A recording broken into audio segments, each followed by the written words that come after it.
The heavy breath of the August sun pressed down on the weary backs, bending over cotton rows, its heat relentless enough to soak the clothes through with sweat and churn the dust beneath into dry, choking clouds. Each sickle stroke was more than labor. It was a small act of endurance, a measured patience scratched out beneath a sky as choked with threat as the sweating earth beneath the feet.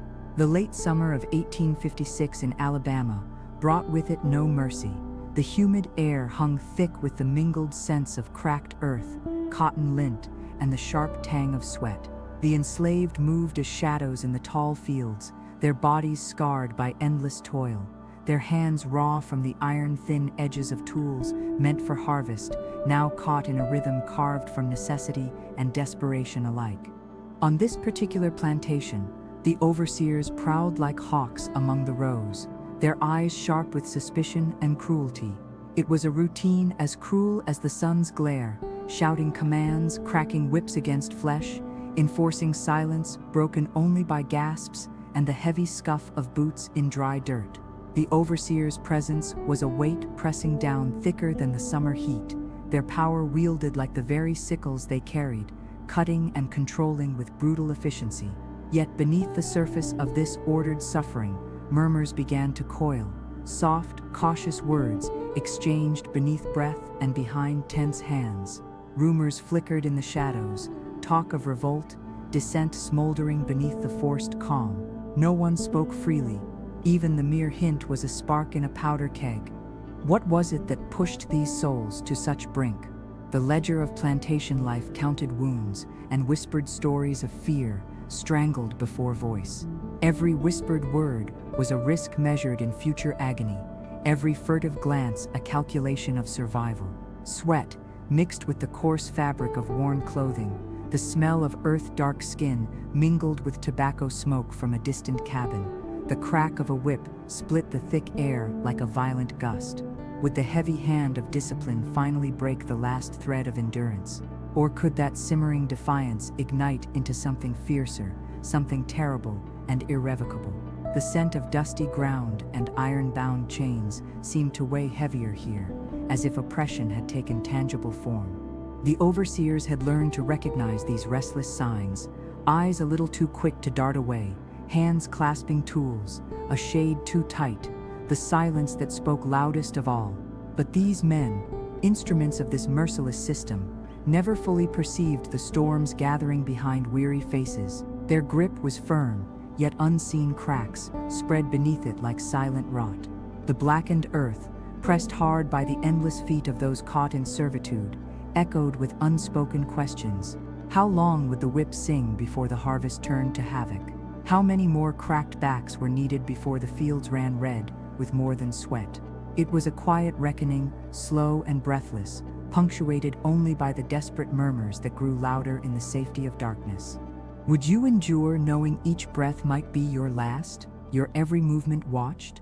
As the days inched onward, the workers' bodies grew heavier, not just with toil, but with the weight of what lay ahead. Hands once steady now trembled beneath the surface, arms taut with the tension of waiting. Eyes met in silent agreement, passing clandestine resolves sharper than any blade. The sickle, once a mere tool of labor, took on a new meaning, a symbol carved not from cotton, but from survival, from rebellion. The plantation itself seemed to inhale the rising storm as the harvest drew to its bloody climax. Beneath the relentless sun, humanity wrestled harsh destiny, each heartbeat a drumbeat toward an inevitable collision. The fields whispered legends not yet told, secrets buried beneath furrows dry and cracked, promising something darker than the scorched soil beneath. The murmurs of defiance hung thickly in the humid air, merging with the choking dust and worn leather of rough gloves. This was no mere work. It was a slow-burning promise of change, and change when it came would come not as a quiet plea, but as a reckoning. The late summer of 1856 in Alabama was soaked in a weight far beyond the sultry heat that clung to the skin with every laborious breath. Fields of cotton stretched endless under an unforgiving sun, the brittle stalks shimmering like pale ghosts beneath a sky heavy with the promise of storm, both meteorological and human. In these fields, rows of enslaved men and women moved in slow, grinding rhythm, the sickle's sharp blade biting cord after cord, each cut a desperate push against the inevitable. Sweat mixed thickly with dust, and the faint, unmistakable smell of cotton lint, forming a haze that blurred the edges of bodies hunched in unyielding toil. This was the harvest's grim toll, an annual ordeal where every inch of earth was paid for in broken backs and silenced voices. Within this oppressive world, the overseers cast long shadows over the quarters and fields, 5 men whose cruelty was as finely sharpened as the blades they wielded. The harsh clang of boots striking dry earth, the snap of whips against shivering flesh, and the sharp bark of orders filled the midday air, ringing against the hollow silence among the enslaved. These overseers were the embodiment of brutal authority, their presence a steady drumbeat of fear and pain. Yet beneath their vigilance, beneath the surface of this harsh routine, there stirred a quieter current, whispers exchanged beneath breath and flame light, in the scant moments when eyes dared meet and fears dared transform into hopes. If survival demanded secrecy, then secrecy bred its own rebellion. The quarters were a place defined by harsh textures, rough walls of hand-hewn timber, threadbare cloth, worn thin by years of wear and washing, and the lingering scent of smoke and sweat that clung stubbornly to every garment and hair. Here, the human cost of bondage rested not only in muscle and skin, but in the restless minds forced to navigate a narrow path between obedience and resistance. Among the hunger and exhaustion, murmurs swelled, talk of a revolt, a reckoning forged from too many summers under brutal skies. The sickle, once a tool of harvest, began to take on new meaning, a symbol not only for cutting cotton, but for cutting bonds, for cleaving fate with sharpened resolve. No ledger captures every thread of these whispered plans, but accounts suggest a storm gathering beneath the surface of despair. Would you dare hold a blade in the dark, where each breath might invite discovery, and each movement might mean death? In the humid nights thick with the scent of damp earth and burning pine, the enslaved gathered in small, furtive circles, hands clenched tight around hidden weapons shaped from harvest tools. Every glance around the quarter measured risk. Every rustle of leaf or creak of wood could signal impending doom or the chance for revolution. The weight of oppression pressed down on bodies tethered to relentless demand, yet within the deepest shadows stirred a restless will, quiet but unyielding. The tension made the air thick and short to breathe, a trap waiting to snap. This was more than mere rebellion. It was a desperate push to reclaim the most fundamental of rights, freedom itself. The sickle waited, poised not just to reap cotton, but to sever the chains woven through each passing day. The overseer's cruelty was a heavy presence, as constant and inescapable as the southern sun that beat down on cotton fields soaked with sweat and dust. These men, 5 in number, wielded their power mercilessly, their voices sharp, their eyes harder still. The crack of a whip was a dull roar in the background, met only by the shuffle of feet and the gasp of flesh beneath leather. The overseer's boots pressed down on cracked earth, a rhythm of control hammered into the very soil upon which the enslaved trudged. Each command, shouted and repeated, carried warnings etched in pain and silence. Yet within the quarters, behind wooden walls and shuttered windows, the air was thick with a different sound, the low, steady murmur of resistance. Whispers faded in and out with the summer breeze, heavier here where the dust and sweat mingled. The unsaid passed between hands as tightly as the tools they dared to touch. In secret, tools meant for harvest, transformed into instruments of reckoning. The sickle, curved and biting, was no longer simply a reaping device. It had become a symbol shaped by the weight of years, a silent promise sharpened against the grindstone of cruelty.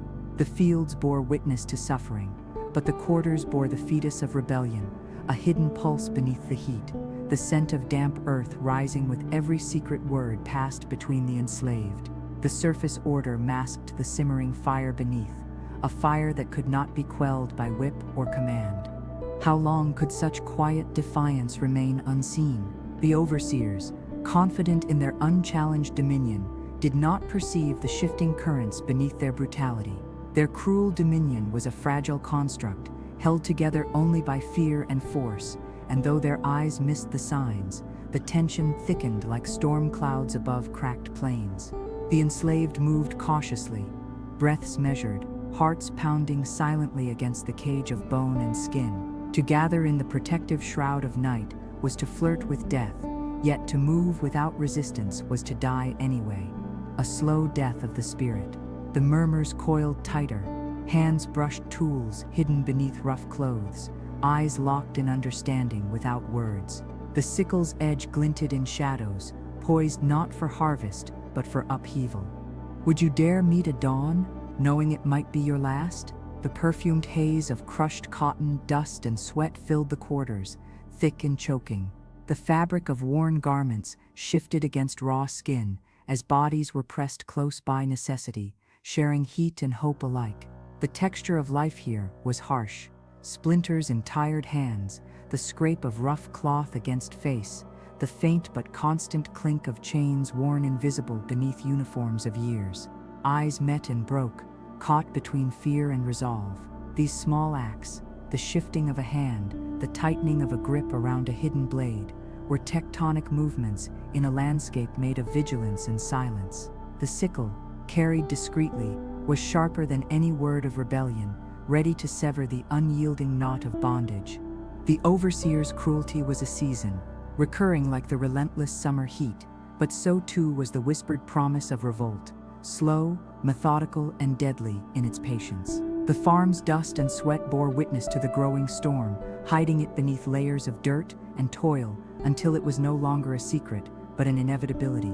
The sickles, once tools of routine, waited quietly to be raised, and with each beat of anxious hearts, the harvest's grim toll grew heavier still. The fields held their breath, as if sensing the fateful moment when silence would break. The night that would come was close, and with it, the reckoning shaped like an arc of steel, poised to cut free those bound too long. The night air in the quarters grew heavy with more than the thick, humid breath of August. Murmurs circled quietly like coils of smoke, slipping through the cracks and shutters, carrying whispers of revolt that no overseer's whip could silence. In the darkness, the sickle, once an unassuming tool of the cotton harvest, became something forged by circumstance and silent promises, a weapon of reckoning. The talk of uprising was no mere rumor, but a reckoning percolating beneath the leaden weight of sweat and dust. Here, in these cramped wooden enclosures, stitched together with hope and fear, the enslaved gathered in trembling clusters, voices low and deliberate. Each whispered word hung like the scent of burning pine, heady, dangerous, impossible to ignore. For the protagonist, a man or woman forged by brutal days under the sun and longer nights, haunted by fear, the constant strain was visible in every small gesture.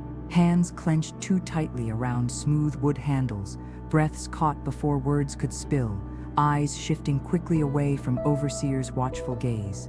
The skin, slick with sweat and mottled dust, was a testament to unyielding suffering, each scab a story.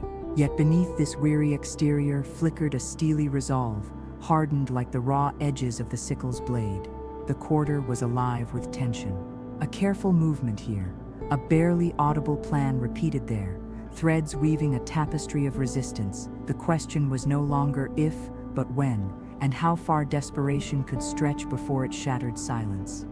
The overseers themselves, 5 men known equally for their cruelty and arrogance, carried the weight of plantation law as heavily as their whips. They patrolled with calculated confidence, their presence a suffocating shadow, wrapped in leather boots and iron chains. Yet what these men failed to grasp was the slow unraveling beneath their feet, a pulse of rebellion that moved through the quarters like an undercurrent beneath still water. Moments of kindness were fleeting and rare, the ledger leaving gaps where memory mourned more than it recorded. But the account suggests that even in chains, the enslaved found ways to nurture hope, whispers, glances, secret touches that spoke of a shared, aching willingness to pay the ultimate price for freedom.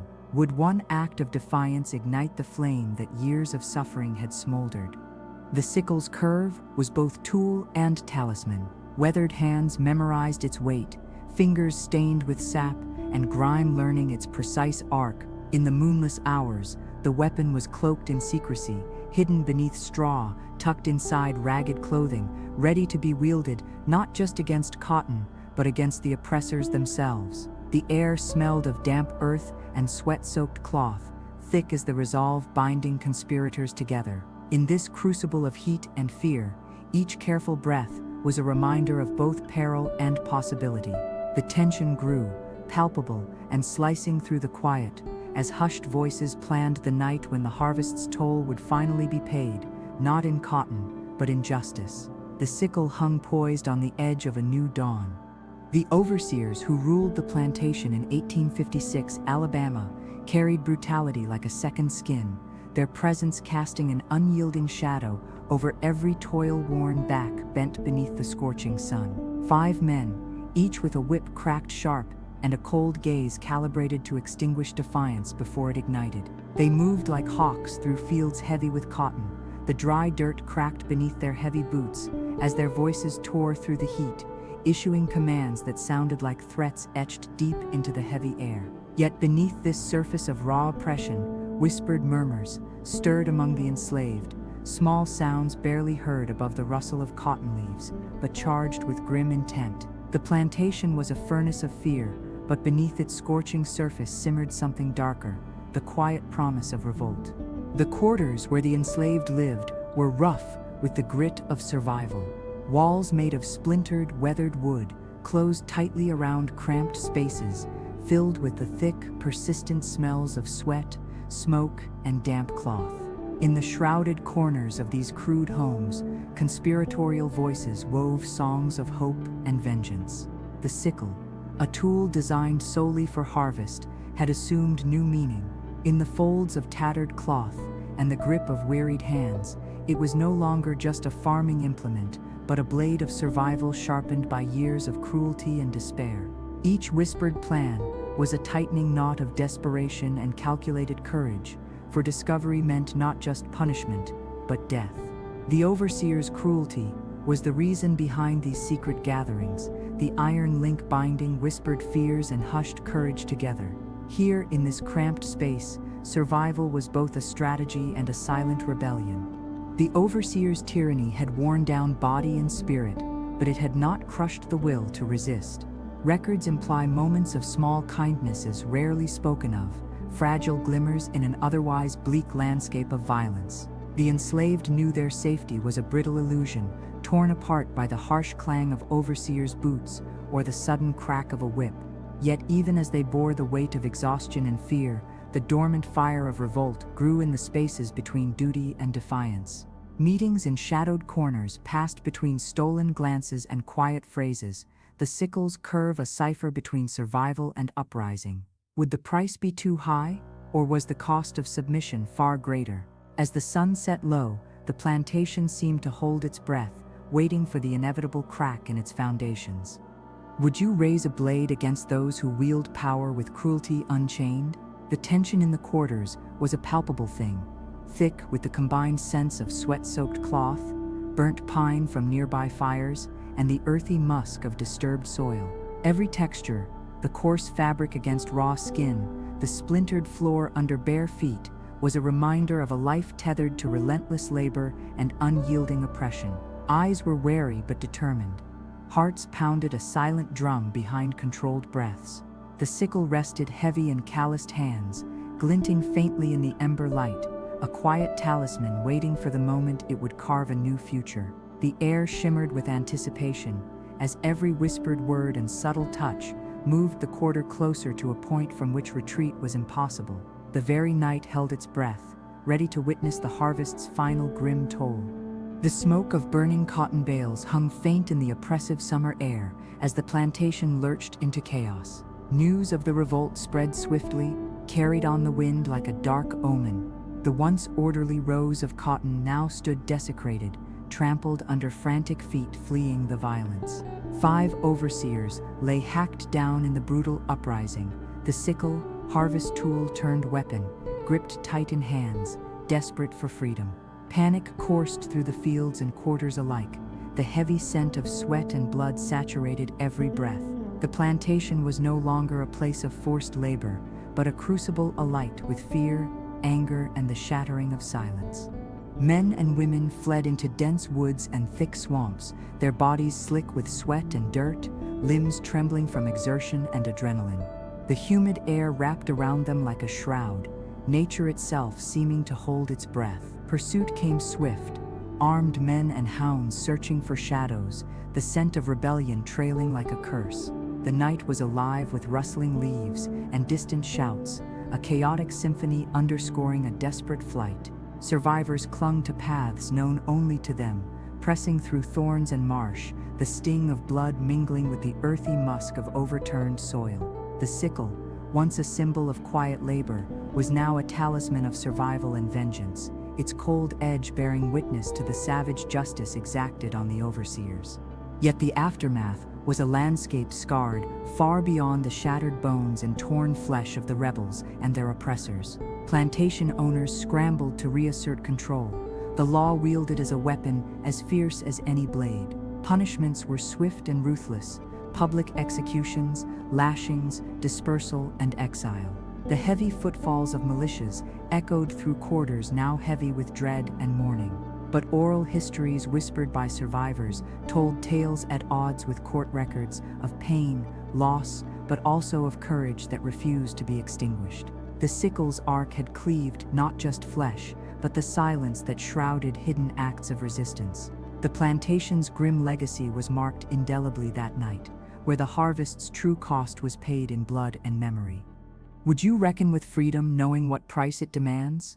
The land, soaked with twilight and sweat, bore witness to lives irrevocably changed. The distant murmurs of those who survived carried on the thick summer breeze, too faint for overseers' ears, but strong in the hearts left behind. The sickle, resting once again as a tool of harvest, remained forever a reminder of rebellion born from desperation, and of a voice carved from the quiet strength found only in struggle. The plantation's fields stood silent, cotton swaying, but beneath that gentle whisper lay the echo of a night when defiance cut deep, carving history itself in the shadow of blades. Panic swept across the plantation and the wider county as word of the revolt spread. 5 overseers, hacked down with sickles during the heat of harvest, was more than a breach of order. It was a shattering rupture of the imposed peace. Men with muskets and dogs poured onto the grounds, desperate to snuff out the rebellion before it could spread. The air grew thick with the acrid smell of smoke and the sharp tang of fear, igniting a frenzy of pursuit and punishment. Despite the chaos, some enslaved individuals managed to slip into nearby swamps and forests, their bodies streaked with dirt and sweat, hearts pounding with the twin rhythms of hope and dread. The plantation transformed overnight from a site of unyielding control into a landscape haunted by violence and suspicion. Every creaking floorboard, every snapping twig became a threat, a possible signal of betrayal. Martial law tightened its grip. Trials, if they could be called that, were swift and merciless. Confessions, their veracity forever suspect, were wrung from the terrified, often under the lash. Hundreds more were whipped, banished, or executed in the frenzy to reassert dominance. The sickle, once a peaceful symbol of harvest labor, was now a grim emblem of attempted justice and the violent cost of resistance. The blood spilled that night would stain the land and the memory of all who lived through it. Yet amidst this brutal aftermath, oral histories persisted, stories whispered in corners away from white ears, memories passed down by those who survived. They spoke not only of suffering, but also of resilience and courage. These narratives, often at odds with the cold records of plantation courts, preserved the humanity of those whom history sought to erase. The survivors carried the weight of both trauma and defiance, their lives forever altered but unbroken. The sickle, resting once again among the cotton stalks, bore witness to their enduring spirit. It was a silent testament to the price of freedom and the unquenchable desire for justice that no chain could fully suppress. Would you endure, knowing the cost of rebellion was high, yet the price of submission perhaps higher? The plantation fields swayed quietly under the setting sun, the cotton's white fibers glowing soft as ghosts. But beneath this gentle surface lay the stories of a night when rebellion rose, cut deep, and was met with fire and steel. The sickle, resting in the dust, was more than a tool. It was a mark etched in blood and memory of a people's fierce will to survive and resist, even in the darkest times. The aftermath of the revolt was a brutal reckoning, the air thick with fear and ashes of crushed hope. Plantation owners, driven by panic, called in militias who spread quickly across the county, seeking not only those who had taken part in the uprising, but anyone who might harbor rebellious thoughts. The atmosphere tightened like a noose, every word spoken behind shuttered windows, every creak of weathered floorboards, a potential betrayal. Punishments were swift and merciless, public executions served as grim theater for deterrence, the lash singing over bare backs to remind of the cost of defiance. Yet beneath these acts of fear and control, a different story survived in what history often overlooks, the whispered accounts of solidarity, courage, and unbroken spirit that defied erasure. The sickle, resting quietly once more among fields already scarred, became a symbol of more than just harvest. It was an emblem of sacrifice and unyielding will. The survivors bore scars both visible and hidden, their bodies marked by blows and their minds by the trauma of loss and survival. The dark irony was cruel.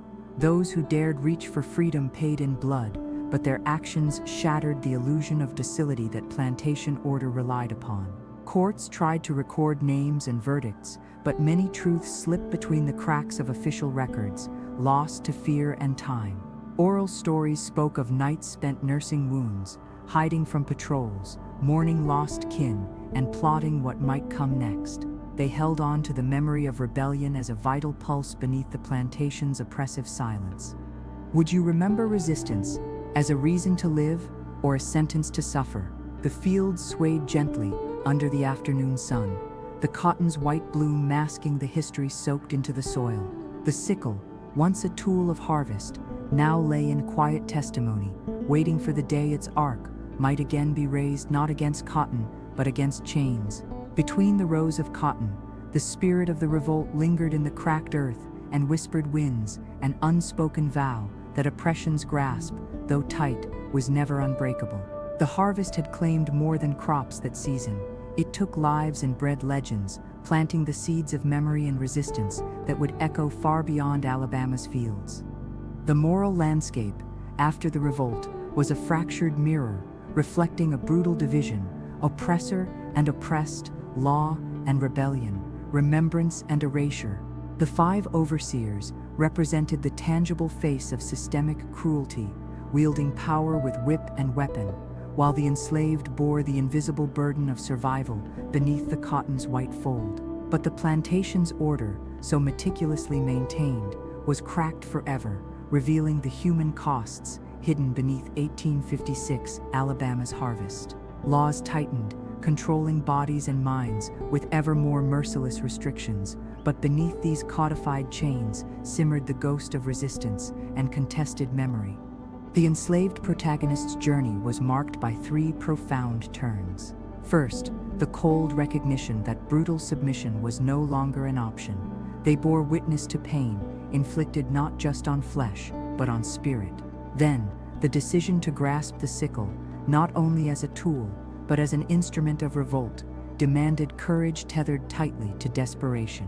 Finally, the aftermath, a haunting landscape of loss, betrayal, and survival that left scars visible in trembling hands and invisible in sleepless nights. In this psychological crucible, the protagonist was both shadow and light, carved by the liminal space between enforced silence and the urgent demand for justice.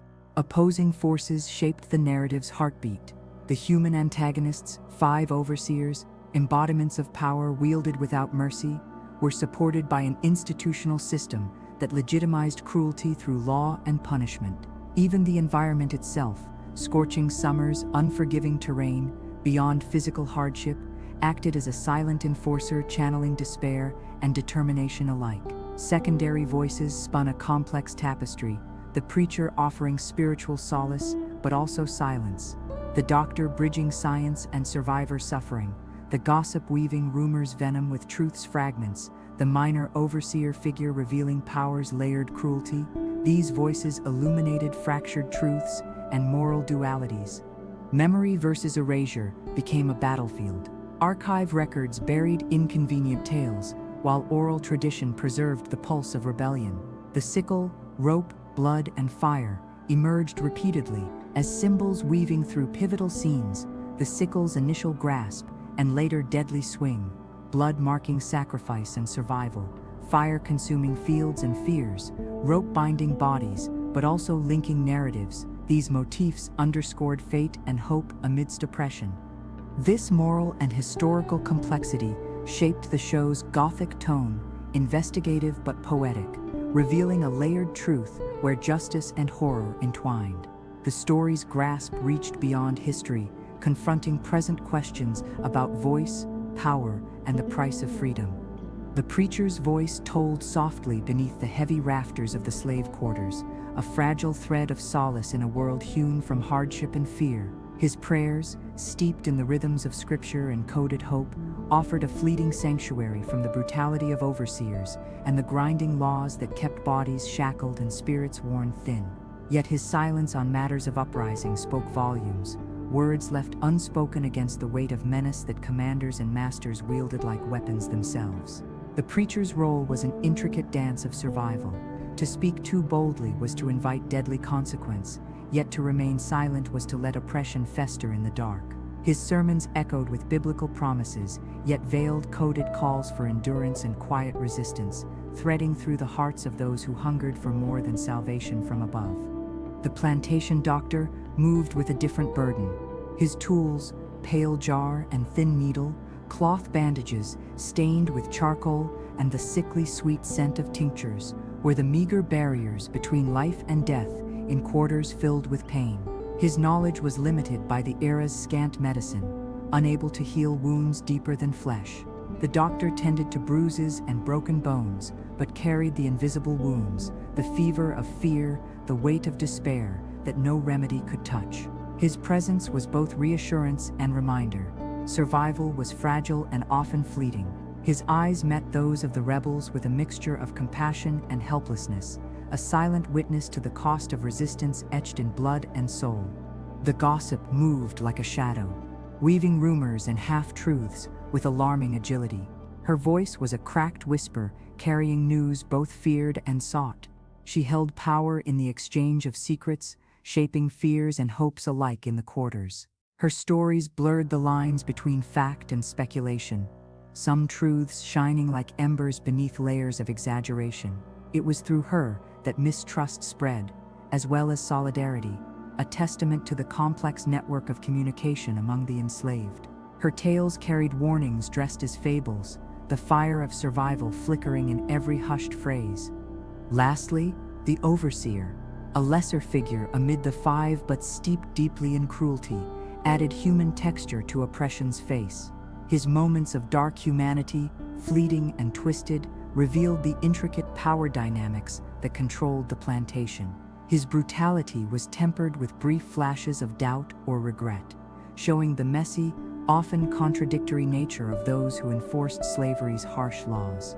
He was both victim and villain, a cog in a mechanical system built on subjugation and fear.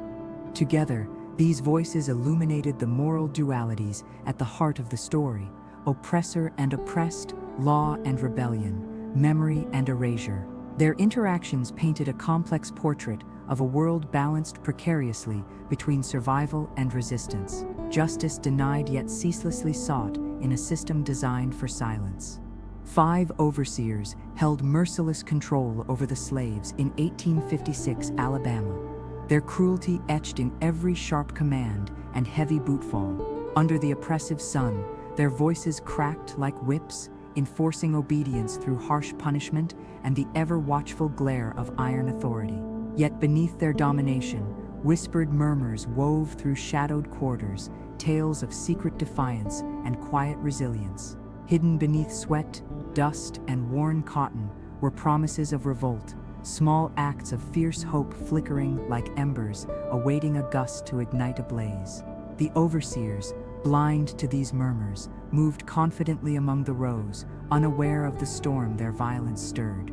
The enslaved, their bodies raw from labor and eyes shadowed with fear, gathered cautiously in the stolen moments when overseers' gazes faltered. The sickle, a simple curve of polished steel used for harvest, transformed in their grasp into a symbol of both survival and vengeance. Each whisper carried the weight of desperation and a calculated resolve. Rebellion was no longer a dream, but an impending reality. The quarters, suffused with the scent of damp earth and smoky firelight, became a silent theater of plotting and hardened determination. The struggle to secure freedom was carved into every rough hand and quickened breath, the line between survival and sacrifice thinning with each passing hour. As night fell, the revolt erupted with chilling suddenness. The sickles flashed in the darkness, cutting through flesh and fear alike. 5 overseers fell, their cries swallowed by the rustling cotton and tangled underbrush. Panic rose as rebels scattered into the surrounding swamps and woods, their bodies slick with sweat and terror. Militia forces soon encircled the plantation, their horses' hooves pounding like thunder as they hunted down fugitives. The air hung thick with smoke, the bitter tang of blood, and the desperate cries of the hunted. Justice was swift and unyielding. Trials were merciless spectacles where survival was a fleeting hope. Yet amid the brutality, stories of courage and solidarity hummed in quiet corners, refusing to be silenced. In the brutal aftermath, the sickle lay beside the cotton, both tool and weapon, a solemn emblem of a night where silence was shattered and the price of freedom was paid in blood. The plantation's fields, forever stained by the revolt, whispered of a fierce will to resist, a legacy woven through pain and hope. Would you wield a blade in the dark, knowing the cost might be death, but the alternative worse? The sickle's arc was not merely a curve of steel, but a line drawn between bondage and liberty, a scar on the history of Alabama's harvest. Under the watchful cloak of night, the quarters transformed from a place of quiet suffering into a crucible of whispered revolution. Sweat-dampened bodies huddled close, their murmurs low and urgent beneath the dense southern darkness. The sickle, once a simple tool for harvest, passed from hand to hand, transformed into a symbol of resistance, sharp, curved, and dangerous.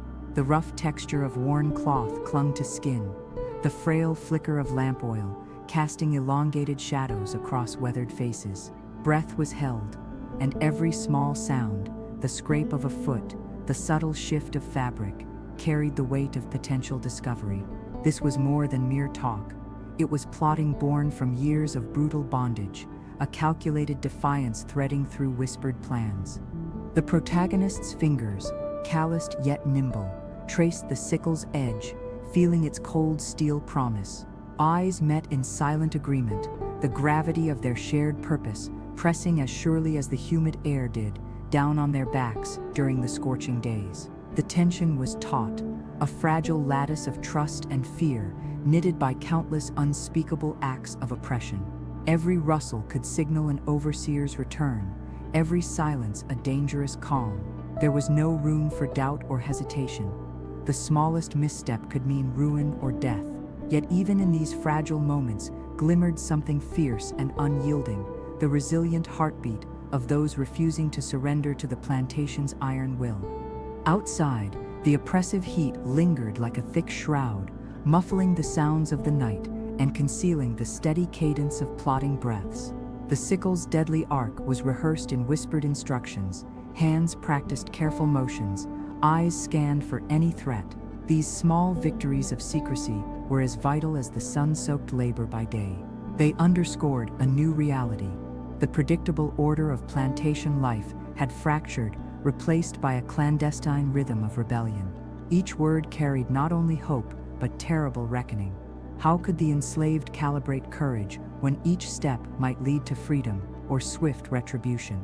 The air hung dense with the question, as tangible as the gritty dust clinging to calloused hands.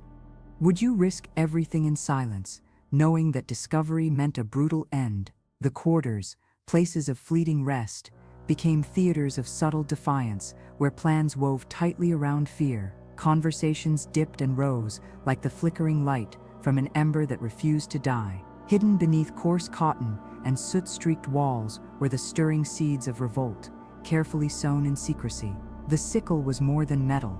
It was a beacon sliced from desperation and sharpened by years of silent suffering. This rebellion was not a rash flame, but a slow smoldering fire, a storm emerging from the few reclaimed moments beneath the exhausting sun. It was ready to cut through the long night and strike at the heart of bondage. The tension pulled taut, closer with each passing hour, as the night edged towards inevitability. Breath hitched, fingers flexed around steel with quiet resolve. The sickle gleamed, a cold, curved promise, and the quarters, heavy with whispered plans and stolen moments, held their collective breath, poised between silence and revolution.